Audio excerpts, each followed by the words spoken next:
Why is hiring so difficult that you felt the need to start a company like this? Well, there's a lot of reasons why hiring is difficult, but I think one of the reasons is that a lot of solutions tend to cater to just the employer because a lot of times it's the employer who's paying for things. And so, but by doing that, they're actually omitting or not taking care of all the parties that are involved in the hiring process. You know, you have your employers, obviously the candidate, and in our case, you also have the referral provider. And so if you're not taking care of everybody's interests and managing everyone's interest, you end up actually still providing a lower quality experience for the person that you're trying to or the party you're trying to cater to. So if you're just focused on the employer, it's great that they might be, you know, for lack of a better term, footing the bill, but you still need to make sure that you're properly taking into account the other parties so that the employer gets what they're ultimately looking for. I think that a lot of tools don't do that particularly well. Hey, business leaders and marketers, what if your brand could be featured right here? This ad spot could be yours. This channel is watched by a dedicated audience of ambitious founders, executives, and professionals who are actively looking for tools and services to help their business grow. If you want to put your brand in front of this highly dedicated audience that's difficult to reach, I'm currently looking for a few strategic partners for the channel. To learn more about sponsorship opportunities, click the link in the description. Let's grow together. Why is referrals so good of a stream for hiring? Because you're leveraging the insights of another individual that is willing to vouch for them. So there's a few different components there. Like there's the accountability or the visibility there. When somebody's willing to put their name or their stamp of approval on somebody else, they're leveraging a certain amount of like social credibility or social capital, right? That they're putting on that individual, and people are pretty mindful of what that is worth. And so, if somebody's willing to say, "Hey, I think this candidate's a good fit," that's valuable. Plus, when they're doing that, they're also evaluating a lot of intangibles that are can be hard to quantify or see on a resume, whether that's integrity or accountability or reliability, all those things that I mean, you can't really put that like being reliable on a resume. Just because somebody has that on their resume doesn't make it so. But a referral, someone referring somebody tends to factor those in because it's a dual sided social capital or whatever you want to call that, because it's not just the person that they're referring that they want to look good. It's obviously the employer as well. So there's both sides there that they want to make sure that they're considering, and yeah, so that ends up, you when you start with that quality of talent, you're really kind of starting not even at the starting line. You're already, depending on how long you want to make that race, but you're already, 100 meters in or whatever it might be. You're already a significant portion of the way into that initial vetting, and so you have usually a lower volume of talent, which is actually what you're looking for. Most employers don't want 3,000 resumes; they want 30 resumes or 20 resumes that they can sift through. Um, so there's when you have that higher quality candidate and you're starting at a further into the hiring process, kind of at the drop, it's usually a much faster hiring process. So really on almost any metric you look at, referrals will outperform other talent sourcing methods, whether it's time to hire, cost per hire, retention, overall performance. Um, yeah, and I think probably the most compelling one is that it engages passive talent, and that's probably the most, at least for me, and I think a lot of our customers, that's one of the ones that means the most to people, is that they recognize that the best talent isn't going to be actively looking. They're going to be doing their regular job. And so and that's not to say people on job boards aren't good by any means, but people, if you want to engage the best talent, you're going to want to engage people that are typically not active in their search. And so to do that, posting jobs isn't going to necessarily do that, right? They're not going to be on those job boards anyway. So if you want to engage those people, you need something that will go out and get them. And that's what a referral is really effective at. Um, So I think that's probably a big factor in it as well, is that you get a much higher quality of talent, or statistically speaking, you're dipping into a much higher quality talent pool when you're leveraging referrals. I think that's what executive search people do. They look for people that are currently employed and then try to entice them away with a better offer. Well, you're absolutely right, and but that's the interesting thing is part of recruitment, as like what a recruiter does, is being a professional referral provider. I say part of because talent sourcing is far from what you know the only thing recruiters do and the only value that they bring. But that initial referral component, I mean, that's what it is, right? It's a referral. The fundamental mechanics of a referral is someone saying, recommending somebody else for a role, right? And that's whether that person is a professional in what they're doing or not. It is still essentially is a referral. Um, and so, yeah, that's exactly what they're doing. Is you're saying like they're gonna, and any recruiter will tell you that though, is that like they're not gonna, they're probably, especially when it's an executive search or some other, they're not gonna actually look for active candidates. They want to find the passive talent because they know that that's where they're gonna stand out and where they're gonna find standout talent. So I learned this in 2018, 19, 20 when I was doing my tech company because I was trying to hire people and I needed more of the same kind of a developer. And so I went to my developers and I said, "Hey, I need to hire like two or three more people like you. Do you have anyone you've worked with previously?" Because we didn't have the money to go and hire recruiters and we didn't have the network to find more people.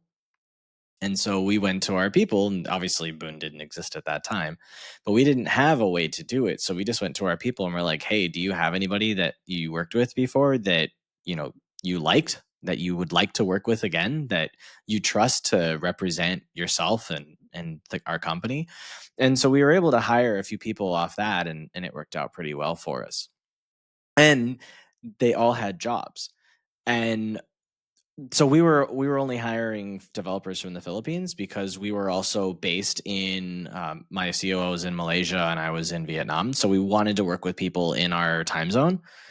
And Philippines is known for having great developers that work really hard and don't have very high demands compared to like Americans, for example. And they were all previously employed. We hired them away from their other companies, so we had to wait like a month for them to have their notice. But one of the reasons why they wanted to work with us over the company they were working with before, not only because we were giving them, I don't know how much higher of a salary it was, but just high enough, was that some of them were doing 2-hour drives or bus rides or train rides each way. And they were married with kids and they wanted to have more time with their family. And so we were able to give them an opportunity to save hours a day of unnecessary headache that the other companies insisted on them going to the office to go and work. Yeah.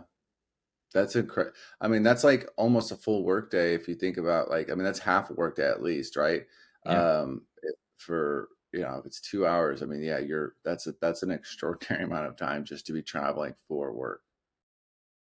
Yep. Yeah, and so we were able to, at a baseline, give them more time for themselves and hopefully with their families. And if we didn't have enough work for them, they had extra work on the side. They had time to make more money to give their family an even better life. Yeah.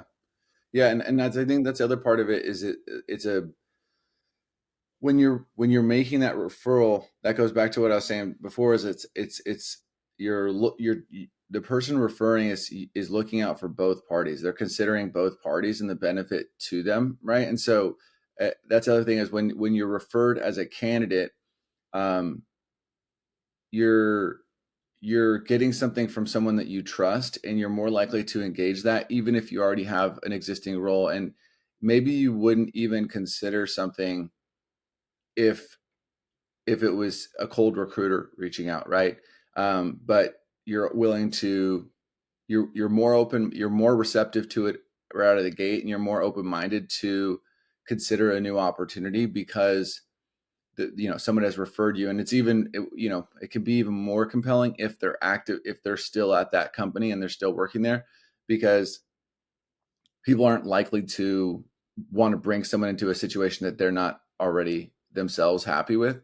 And so, yeah, it can be it's usually an improvement for, benefit to the employer, and it's an improvement for the person that's being referred. And that's where the referral provider usually appreciates that it's not just the reward they're getting. And I think that's something that people will have a tendency sometimes to overlook or undervalue, and that is that it's not just the reward, whatever that might be, whether it's monetary or some sort of gift or something, that the person that's sending the referral, that's not the only motivation for them doing that. It's other motivating factors is altruism, or whatever you want to call that, of the appreciation, the enjoyment that people get out of knowing that they're, doing something helpful for somebody else they know. That really does move the needle for a lot of people.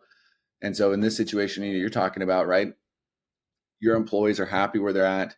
They're feeling like, hey, this is a good thing. I want to bring other people as a part of that, which is an endorsement of, your company. And they're all probably recognizing some of these other things that, hey, you don't have to commute, all these other things. So everybody really, in an ideal situation, everyone's really ending up out of the benefit there. So, how are the people incentivized when someone they've referred gets hired? So there's, again, yeah. So this is interesting point. Like, it was really interesting to me as we even continue to explore this. But a lot of people think it's just the reward, and that even can be broken down in different ways, whether it's like a monetary reward, whether it's a gift.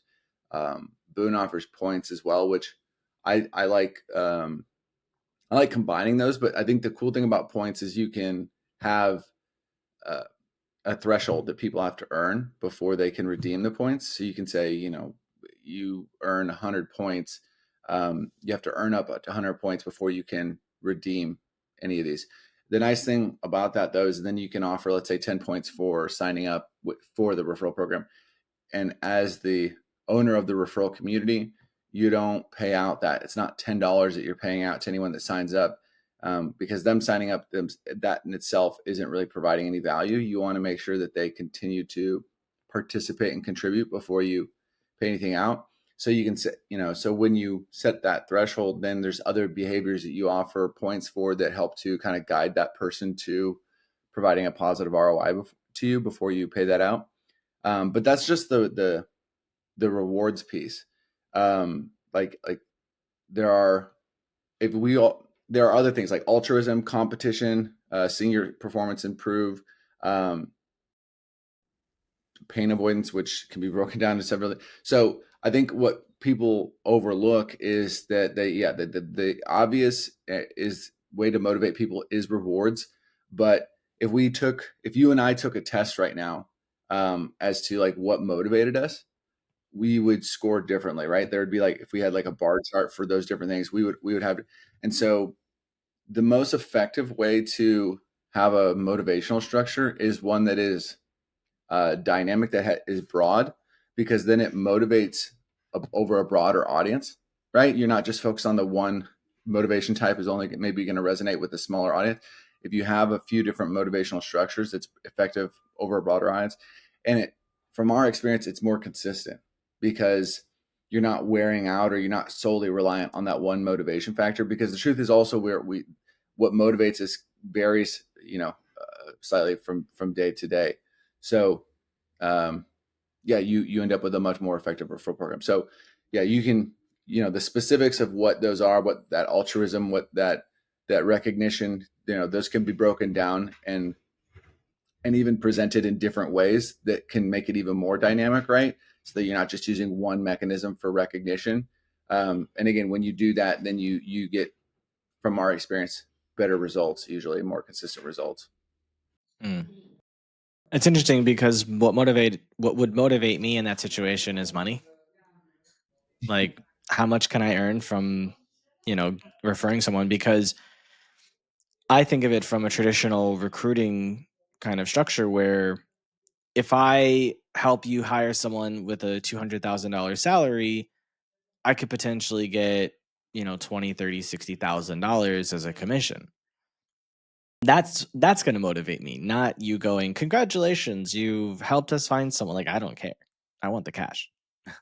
Yeah, I mean, and that's right. So it's like everybody is slightly different, right? Like, so, and I don't think there's any one right way or not, right? So, but that's a great point. That let's say, let's say leaderboards for whatever reason were I think, and that's something I think a lot of companies make the mistake of, is that let's say leaderboards really matter, move the needle for me, and they tend to be, you talk about the Philippines and stuff, that tends to be the competition piece. So leaderboards technically kind of tap into both recognition and competition, right?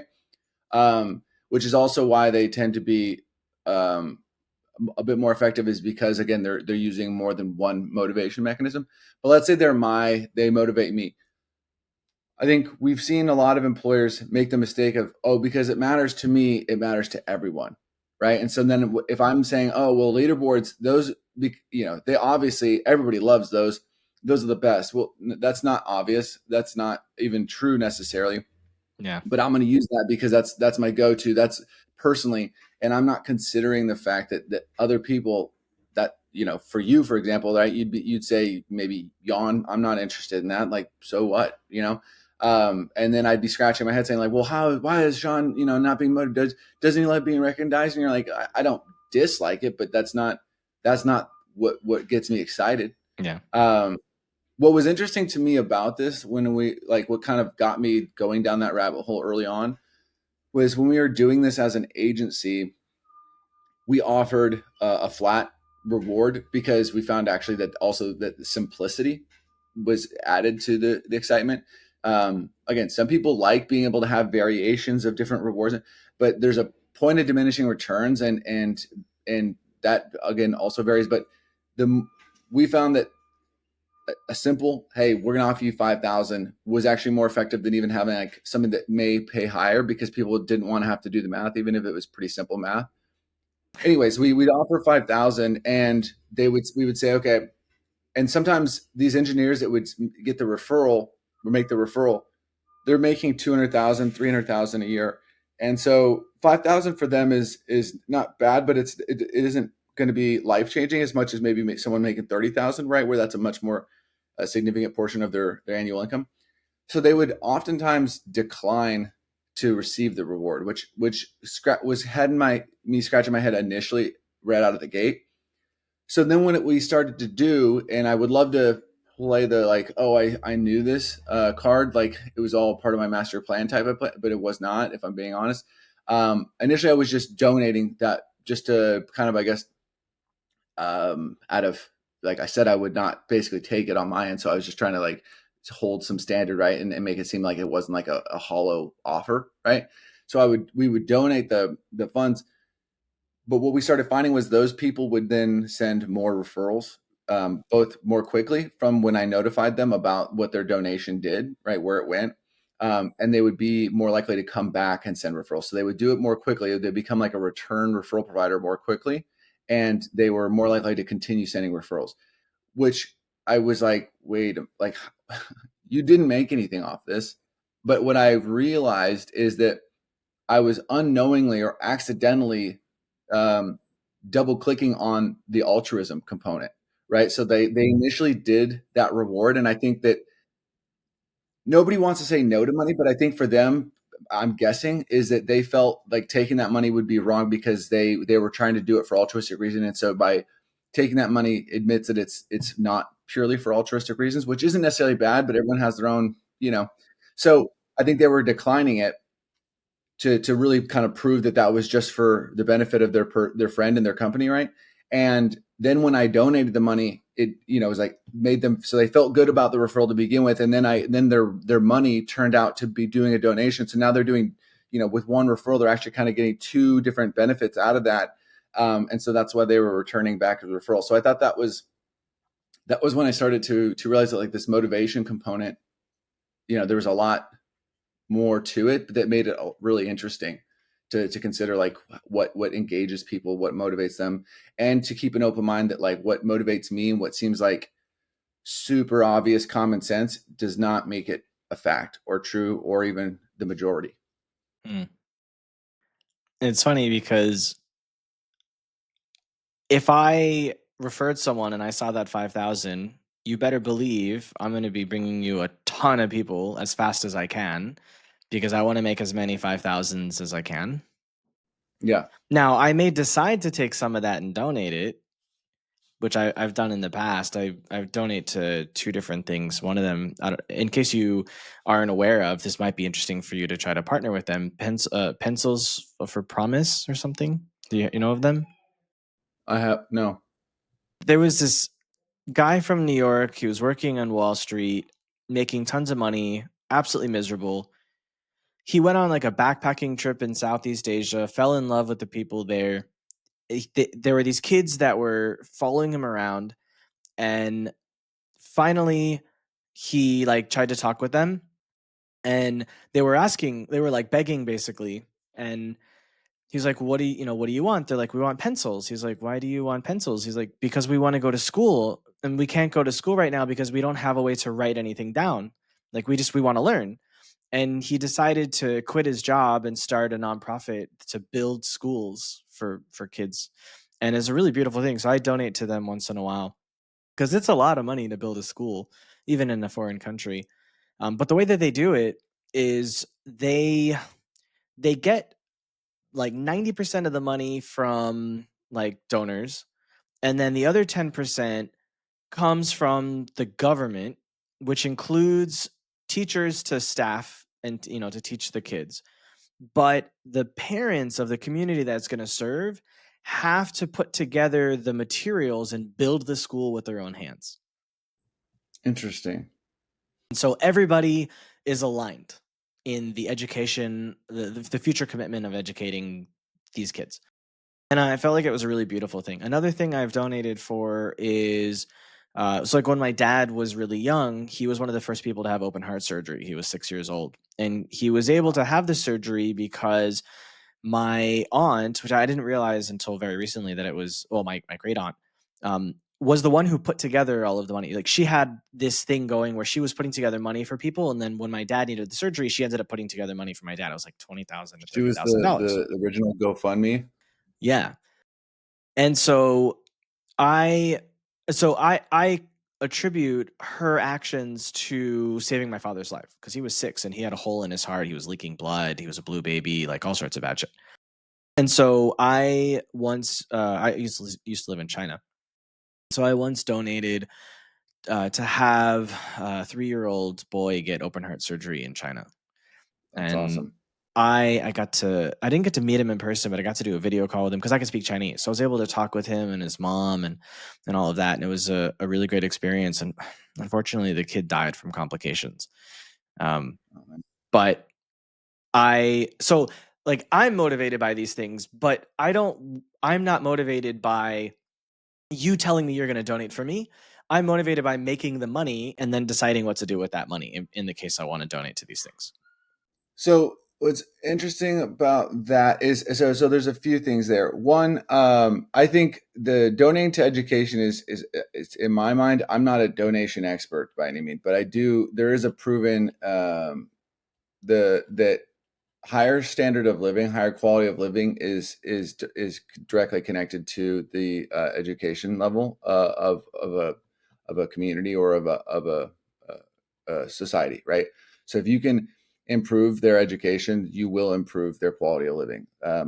So I think that's there's donating money to things. Certainly, like it's hard to compete against healthcare. Yes, if they're not alive, they can't. So there's the to just say just donate to education isn't correct. But I think if you're just donating, like essentially kind of like feed a man, teach a man type of mentality, if you can help teach and educate a society, it's going to be a longer term solution to than maybe just giving them initial funds right then, right? Because that's going to ultimately probably that money's going to trickle into somebody else's pocket pretty quickly. So I think that's something that is important to keep in mind, and that's something that we've thought about with Boone. And one of the things that we've looked at is, so you talk about like also you don't want to necessarily, there's a factor in there whether it's you being able to make the decision and maybe having more ownership of that giving process. That would probably be interesting to explore further, but at some point. But what we've started to explore is partnering with different nonprofits so that the individual, when they're receiving those funds, have the option to donate some of that to a nonprofit of their choice, um, when they're getting it, because people tend to be more willing to pay out when they're or be more giving when they're receiving at that time, right? So if you're getting 5,000, you may not want to do the full 5,000 of donating that, right? But you might be open to at that point 50, right, or 100 or something like that. That's a relatively nominal portion of that overall reward. So it doesn't have to be one or the other either. And but then also giving you that choice might also make it more rewarding for you rather than choosing for you. And then there's also the ability to, considering like letting people have that displayed on their profile or something like that in a way that lets them get the recognition and credit. Because let's be honest, some people do stuff like that just pure, more, not maybe purely, but more for the recognition piece.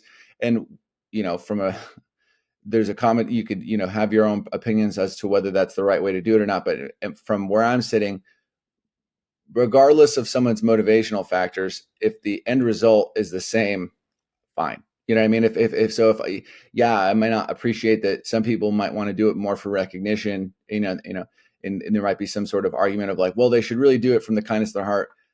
Okay. But if we can There's still get them to donate, you know what I mean? It's like, that might be that, that's an opinion, but that's not fact. And ultimately it's the end result that I'm particularly interested in. So stuff like that is stuff we've explored, but I think it's an interesting point that you bring up, that just having someone else make the decision for you, just kind of, this motivation thing is like an onion. You know what I mean? There's different layers to it, and it's actually really fascinating to explore. And it doesn't necessarily have anything to do directly with referrals, but I think I was a psychology major before getting into the business, and so I think that it kind of, I guess for my own personal reasons, I like exploring that motivation piece, because I think it is really interesting to see what kind of triggers things for people.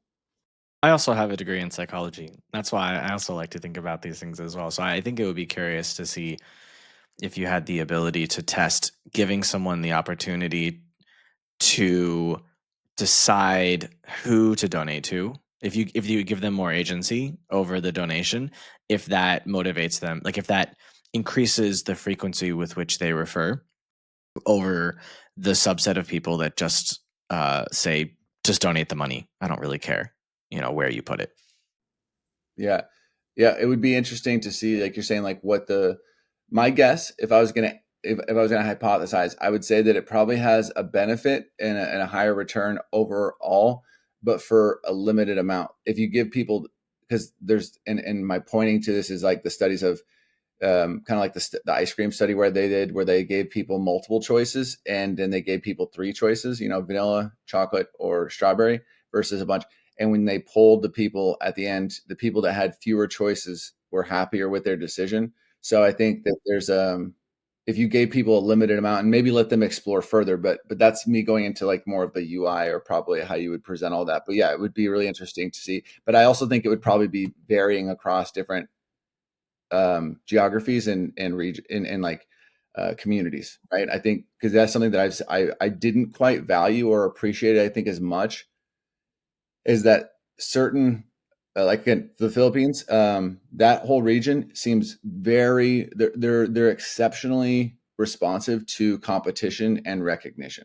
Those are big factors for them. It's not that the money doesn't, um, which I guess I wouldn't have. And I probably, because I just don't understand. I haven't been to those places, and but I just didn't appreciate that was such a significant factor for different places. But if you do the same thing, let's say in Europe or something like that, the impact is less, or less. It's less significant for them. Hmm. Well, you could have just asked me. I didn't. Yeah, I guess I should have just done that. I've spent half my life in Asia. Yeah, yeah. It's interesting that the different places like that can have different ways of approaching things like that. So it's just something to keep in mind. If we were running a test, that would be my thing. It's like, all right, let's run it in different geographies and see how that goes. I agree. You would have a better overall happiness response when you give them 3 options for where to donate. So, for example, you might say, when they're setting up their profile, you might say, like things that you're interested in. Like there could be a way during onboarding to figure out what kind of a charity they would want, but then I don't know exactly at what point they decide how they want to be rewarded, whether it's with the donation or what. And so as you build up relationships with nonprofits, you would then be able to go, okay, this person would probably want to donate to this kind of a charity, and so you can then recommend 3 charities that you think they're most likely to want to do that to, and that way they don't have to worry about a list of 100 charities. Yeah. What if I was going to do it like right now, if we had what my thing would be is to find 3 to 4 that were most broad, right? They covered a few different bases. So maybe like, you know, donated both education and, basic, needs, right? Something along those lines. And then have a few that covered a few different bases, but then also have that be like above the fold. And then they could have an option to explore more or look at more. And that way, if you have additional ones, you still aren't like kind of boxing them out. And then you still also open up the door for people that do like to be able to kind of dig into that. But yeah, I mean, that would be something my product team would probably heavily weigh on, because I think it's the best approach doesn't mean it is the best approach necessarily. What's the most important thing you've learned in doing this business? Well, I think the most important thing is that I know absolutely nothing compared to what I need to know. And it's a terrifying thought, but I think it's really important to keep in mind, because it keeps you really open-minded to the idea that you're going to mess up. It's not fun at any point to do that. And you're certainly not looking to, or, you're always aiming to curb how many times you make a mistake, but recognizing that like, there's just so much information, there's so many different ways to do things, and all of that you have to be really open-minded and accepting to a degree that you just don't know enough, and that if you're not comfortable with that fact, or if you're blind to that fact and you think you do know everything, then you're even in a worse position, because you're operating under a context that is not reality.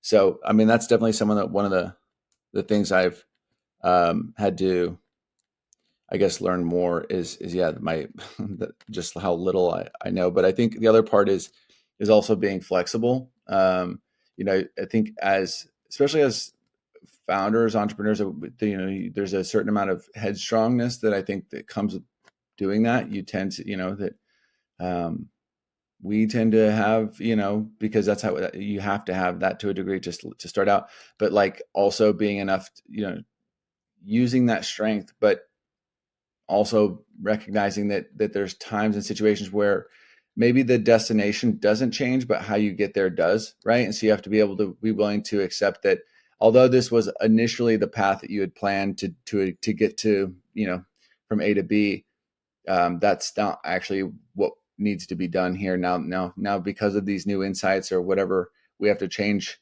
course a bit. And that doesn't mean we're giving up on destination B, although that may eventually be the case as well. But we can't be married 100% to that path that we had initially put in our heads, because if we do that and we stick too hard to that, it can be, it can cost us just being able to get anywhere. So those are some of the things that, I know they're a little bit broad, but those are for me the things that I genuinely remind myself on a regular basis, especially heading into a new week or something like that. I know it's probably nerdy or whatever you want to call that, but had kind of like a mental checklist of like key learnings that I've picked up that aren't specific, right? They aren't like, I don't think any of them are, don't do this when in this specific scenario. It's more of these broad, like, very little, right? And the plan you have in your head does not mean it's the best plan, right? Those kinds of reminders kind of keep me, when I'm heading into a conversation, into the week or whatever, allow me to approach things a little bit more effectively. Thanks for watching. If you liked this insight, I've handpicked another video for you right here on the screen. For more actionable strategies that get you real results, hit subscribe.